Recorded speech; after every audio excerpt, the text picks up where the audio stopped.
It's often been said that there's two different types of people out there, leaders and followers. And we've been told our entire lives that we have to fit into one of those two categories. And sometimes we're shamed if we don't. If you don't lead, you're a follower.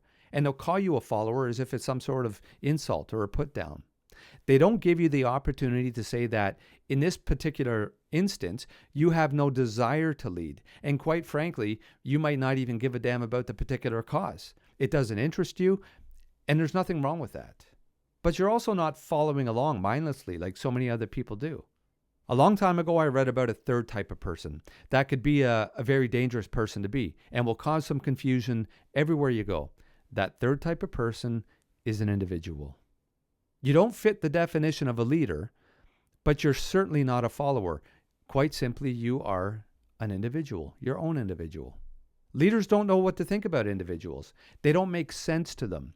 They know that they clearly don't follow along with the pack, yet they don't seem to want to take over a position of leadership. And what's even more confusing to them is that they don't seem to have any fear of the leader.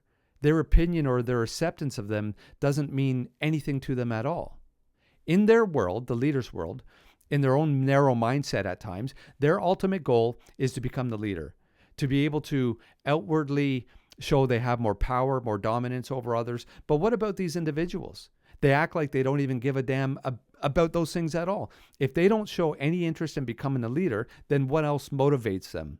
What secrets do they know that the leader doesn't? What's their end goal? And that's what's scary to them.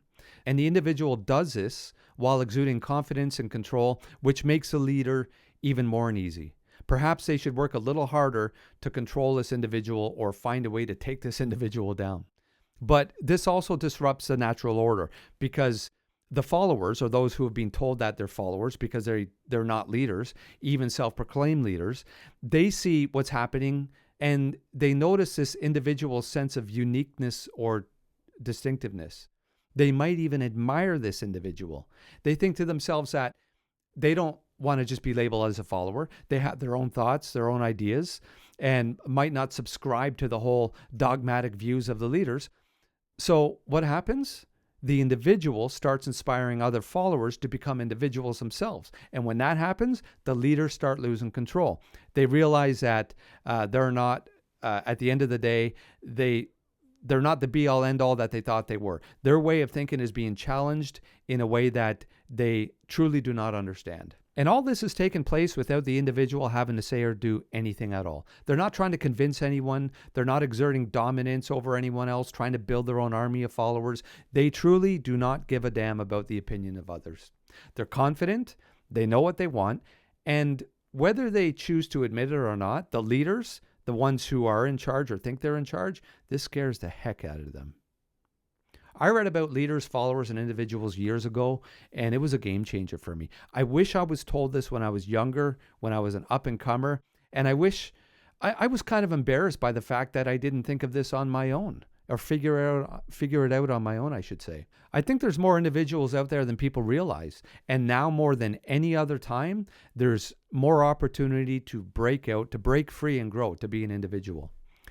So leaders, followers, and individuals, I hope this gives you something to think about.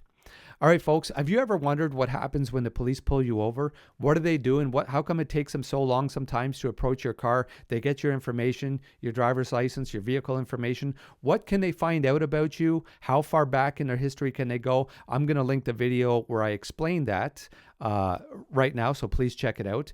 And thanks for paying attention to this. And until the next video, be safe out there, look after one another, and perhaps we will see you again.